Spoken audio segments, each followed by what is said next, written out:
네, 오후장 주도 섹터 같이 한번 이야기 나눠보겠습니다. 오늘 오후장 주도 섹터 바로 한번 열어보고요. 이사님과 자세한 이야기 좀 나눠볼게요. 오늘 로봇 쪽을 또 주도 섹터로 가지고 오셨는데요. 일단 로봇에 관한 밸류체인 확대, 또 시장의 투자 판도를 바꿀까 이런 이야기도 좀 나와주고 있는데 사실 이제 삼성이 레인보우 로보틱스 인수가 이제 본격적으로 진입이 되면서 인수 승인이 나 있는 상황인데요.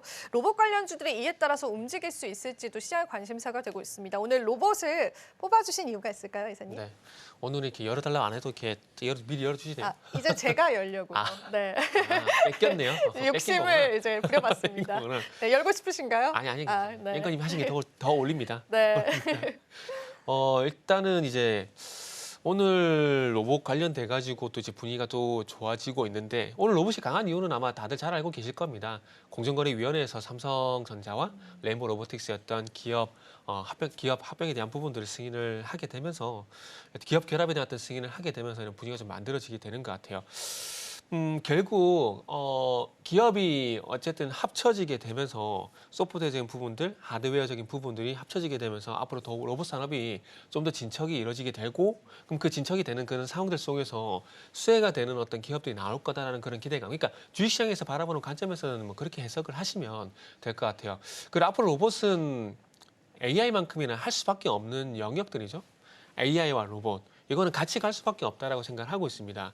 그동안은 아시겠지만 뭐 산업용 로봇이라든지 그리고 조력 로봇이라든지 이런 것들은 사람이 입력시켜준 데이터 내에서 이제 행동 방향이 결정이 되고 그리고 그 이상의 어떤 작업을 하기가 쉽지가 않거든요. 그런데 이제 앞으로 휴머노드 로봇에 대한 얘기가 나온 이유가 뭐냐면은 결국 그러니까 사람처럼 그러니까 자율주행차처럼 자율주행 로봇에 이제 포커싱이 맞춰지게 된다는 거죠. 그러면 자율주행하기 위해서는 스스로 이제 판단해야 되는데 스스로 판단하기 위해서 뭘 해야 될까요? AI가 발전될 수밖에 없는 거죠. 그러면 그 AI가 발전이 되게 되면서 당연히 어디에 접목이 되느냐? 여기 이제 결국 이제 가장 먼저 적용이 된 게 아시겠지만은 자동차, 전기차잖아요. 그리고 그 바톤이 이어받아 가지고 화면에 나오고 있지만은 로봇 쪽에도 이제 연결이 될 거란 말이죠. 그래서 이런 기대감들이 있는 상황들 속에서 어쨌든 어느 기업이 속도를 좀 낼 것인가? 근데 오늘 삼성전자가 기업 결합이 승인이 이루어지게 되면서 그런 속도가 빨라질 거란 그런 기대감들 때문에 아마 오늘 로봇 관련된 종목들이 좀 반응을 하는 게 아닌가 봐야 될 것 같아요. 그래서 아마 앞으로는 이제 기업들, 그러니까 만약 예를 들게 되면 삼성전자가 어떤 사업을 할 것이다. 그러면 그쪽에 관련된 로봇 관련주들을 선택과 집중해야 될 것 같고, 그다음에 앞으로 현대차에 관련된 어떤 얘기가 나오게 된다. 뭐 LS 넥슨 관련해서 어떤 얘기가 나오게 된다. 그래서 그런 어떤 기업에 맞춘 이런 세부적인 전략을 앞으로는 가져가야 되지 않을까 생각이 들고, 그리고 로봇은 마지막으로 말씀드리고 싶은 부분은 이 지금 시장에서 주도 테마가 될 수밖에 없습니다. 결국 트럼프 정책에 대한 얘기를 할 수밖에 없는데 불법 이민자 추방 여기서 이제 출발할 수밖에 없거든요.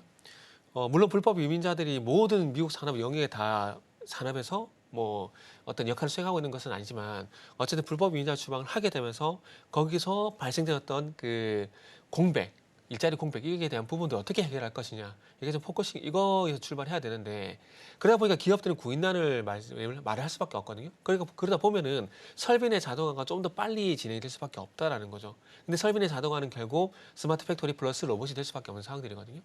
그래서 그런 관점에서 보게 되면은 이 로봇 같은 경우도 그동안은 제종 로봇 그리고 제종 로봇 이런 것들, 산업 로봇 여기에 제한이 됐었지만은 최근에 이제 뭐 중국 쪽의 로봇 관련 뉴스를 보시면 아시겠지만 사람과 거의 뭐 비슷한 모습을 하고 있는 로봇들이 나와서 지금 이제 업무를 작업을 하고 있다는 거죠. 뭐 실내로 앞으로 빠른 실내 아마 물류센터에 있는 인력들은 로봇을 아마 다 대체되지 않을까? 뭐 그런 생각이 좀 들거든요. 그래서 이런 말씀 드린 이유가 뭐냐면은 결국 그런 거죠.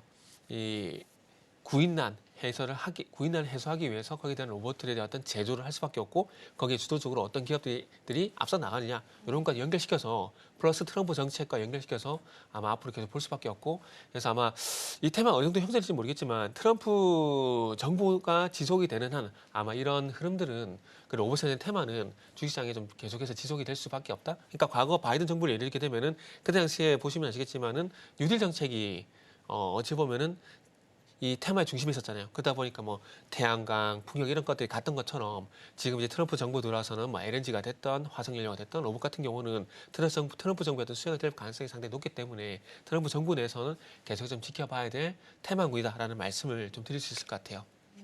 좋습니다. 로봇 관련한 섹터 군들은 앞으로도 시장에서 계속되는 반응을 일으킬 수 있기 때문에 우리가 좀 집중을 해보면 좋을 것 같고요.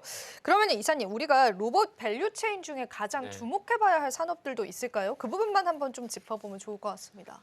로봇 쪽 같은 경우는 일단은 다 봐야 돼요.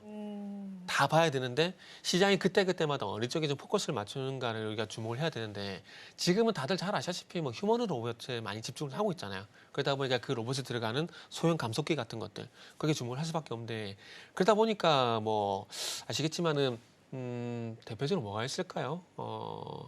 이제 SP 스템스라든지 이런 기업들을 그리고 엔젤 로보틱스 같은 기업들을 볼 수밖에 없는데 그거 플러스 해가지고 오늘 클로봇이 상당히 좀 강세거든요.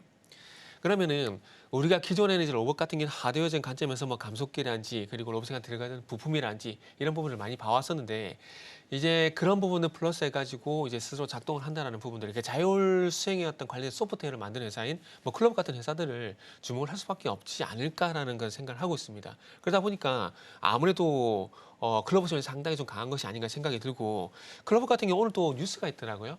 아시겠지만은 삼성전자 레인보 로보틱스가 기업 결합 승인을 받고 그리고 그 속에서 레인보 로보틱스와 또 이제 MOU를 맺었더라고요, 클로봇이. 그래서 아마 그런 연유 때문에 아마 오늘 클로봇이 좀 강한 것이 아닌가 생각이 드는데 아마 앞으로는 로봇 관련된 소프트웨어 기업들이 얼마만큼 나올지 모르겠지만 그쪽과 연관시켜서 좀 보시는 게 좋지 않을까 생각이 들고 그리고 거기에 플러스 해가지고 이제 방금 말씀드린 그 초정밀 감속기, 그러니까 소형 감속기 이런 것들과 연결시켜서 한번 보시면 좋지 않을까라고 좀 생각이 드네요.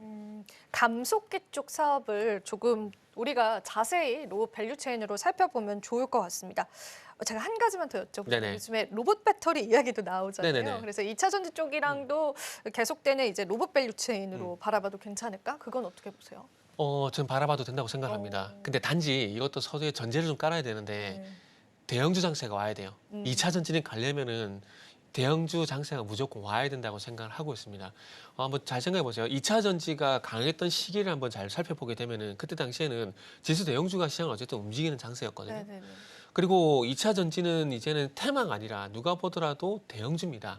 지수를 주도할 수 있는 섹터라는 거죠. 그렇기 때문에 지금의 어떤 중소형 이슈, 테마 중심의 중소형주 장세가 아니라 지수를 움직이는 대형주 장세가 와야 아마 반도체라든지 그리고 2차 전지가 좀 시장을 이끌어주는 역할을 하게 되고 그때 가서 아마 2차 전지가 강하게 움직여주지 않을까라고 생각을 하고 있거든요. 그리고 거기에 플러스 해가지고 또 이제 이 로봇 관련돼 가지고 이제 2차 전지가 볼 수밖에 없는 부분들이 우리가 한번 2차 전지가 지수 대형주 장세를 논의를 하고 한번 왜 지금 부침 현상이 나오는지 한번 생각해 보자고요. 결국 캐즘이잖아요. 네. 그러니까 사용처가 전기차에만 제한이 돼 있다는 겁니다. 그런데 만약에 사용처가 늘어나게 되면서 수요 문제 해결이 되게 된다라면은 지금에 대한 2차 전지 문제는 저는 전부 다 해결이 된다 봅니다. 결국 사용처가 많게 되면은 지금 2차 전지가 겪고 있는 문제는 저는 전부 다 해결이 된다 보거든요. 그런데 그 돌파구를 제가 봤을 때 LG 에너지 솔루션이 가장 먼저 저는 해결해 나가고 있다고 봐요. 무슨 얘기냐? 기존에 하고 있는 전기차 플러스 4680 배터리에 대해서 테슬라 쪽으로 공급하는 이슈가 있고 거기에 플러스 해가지고 스페이스X 우주선에 들어가는 2차 배터리 그리고 이제 앵커님 질문하신 로봇 관련돼 가지고 베어 로보틱스 같은 경우도 현재 배터리를 공급한다는 얘기가 나오고 있잖아요. 그러면 앞으로 로봇 산업이 좀 더 확장을 하게 되면서 거기에 들어간 전고체 배터리가 됐던 아니면 그건 좀 더 강화된 리튬이온 배터리가 됐던 이런 것들이 많이 장착이 되게 된다라면은 저는 분명히 2차 전지 캐즘은 해결이 될 거라고 봅니다. 그렇기 때문에 저는 개인적으로 로봇 산업과 2차 전지는 앞으로 같이 동행할 가능성은 상당히 높다. 이렇게 좀 결론을 낼 수 있을 것 같네요.